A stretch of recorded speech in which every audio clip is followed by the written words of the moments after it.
Dans cette vidéo, nous allons étudier la notation exponentielle d'un nombre complexe. Commençons par une définition. Pour tout nombre réel θ, on note exponentielle iθ, le complexe qui est cosinus θ plus i sinus θ.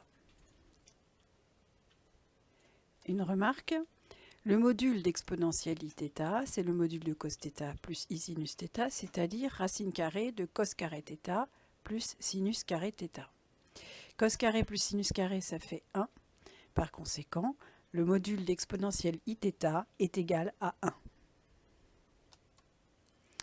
Conséquence, nous avons la définition suivante. Tout nombre complexe non nul peut s'écrire sous la forme z égale r exponentielle iθ, avec r qui est égal au module du nombre complexe, donc au module de z, et θ un argument de z.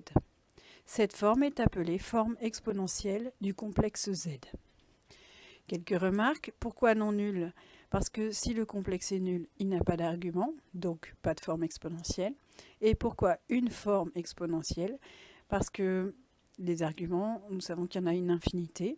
Donc à chaque argument, j'aurai une forme exponentielle correspondante. Voyons un exemple et voyons en même temps comment passer de la forme algébrique à une forme exponentielle à l'aide du complexe z égale moins racine carrée de 3 plus i. Première étape, il faut déterminer le module du complexe z.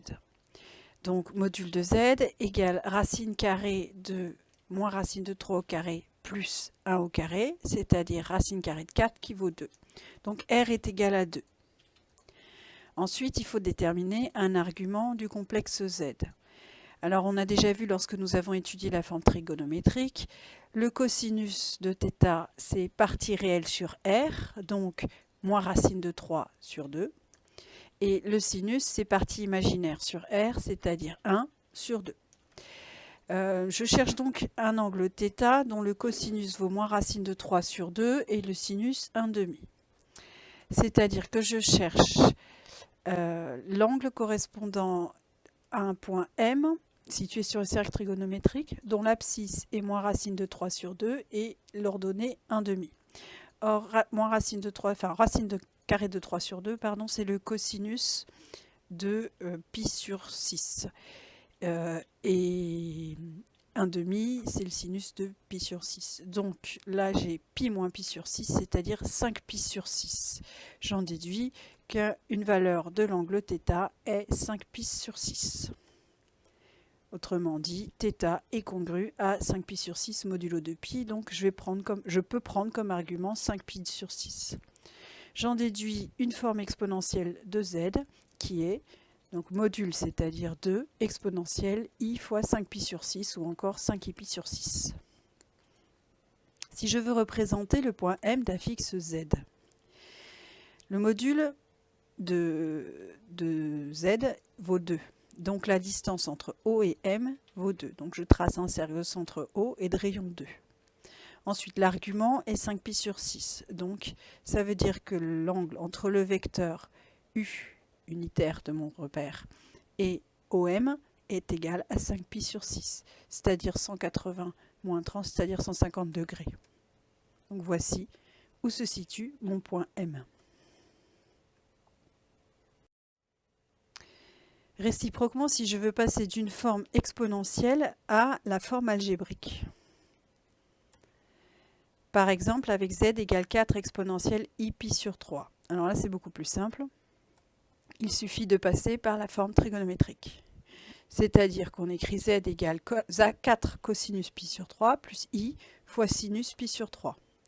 Autrement dit, z égale 4 fois cos pi sur 3, ça fait 1,5. Sinus pi sur 3, ça fait racine carrée de 3 sur 2. Ensuite, je simplifie. 4 fois 1,5, ça fait 2. Et 4 fois racine de 3 sur 2, ça fait 2 racines de 3. Donc, l'écriture algébrique de mon nombre complexe z égale 4 exponentielle i pi sur 3 est 2 plus 2 i pi sur 3. Une petite remarque, interprétation géométrique des écritures algébriques et exponentielles.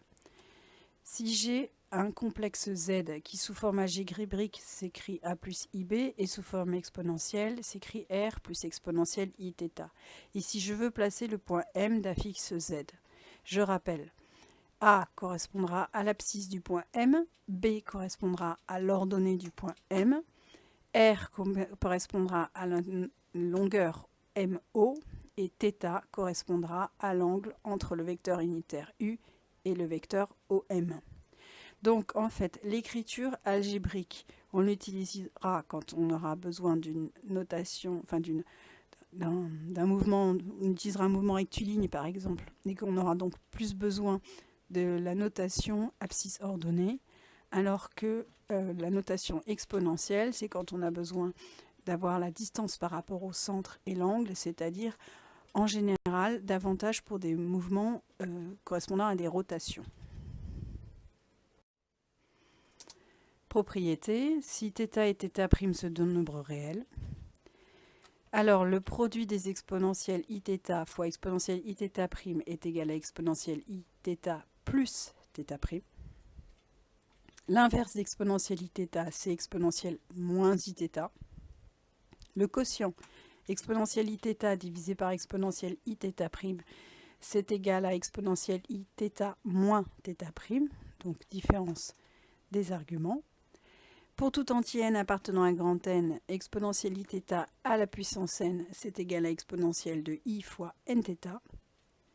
Et enfin, le conjugué d'exponentielle Iθ, c'est exponentielle moins Iθ, c'est-à-dire l'inverse d'exponentielle Iθ.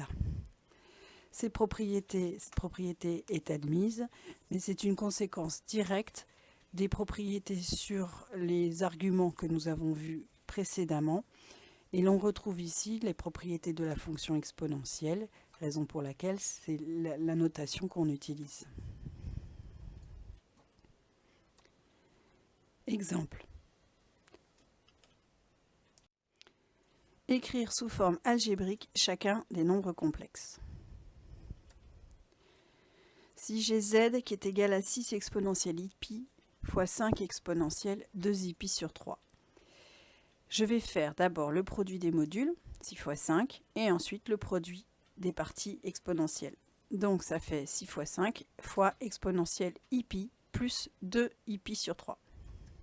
6 fois 5, ça fait 30. Pi plus 2pi sur 3, ça fait 3pi sur 3 plus 2pi sur 3, ça fait 5pi sur 3. Donc z est égal à 30 exponentielle 5pi sur 3. Voici une écriture sous forme exponentielle. Ensuite, si je veux l'écrire sous forme algébrique, je vais passer par la notation trigonométrique. Donc ça fait 30 fois cos 5pi sur 3 plus i sinus 5pi sur 3. Or, je remarque que 5pi sur 3, en fait, c'est 6pi sur 3 moins pi sur 3. C'est-à-dire 6pi sur 3, c'est 2pi.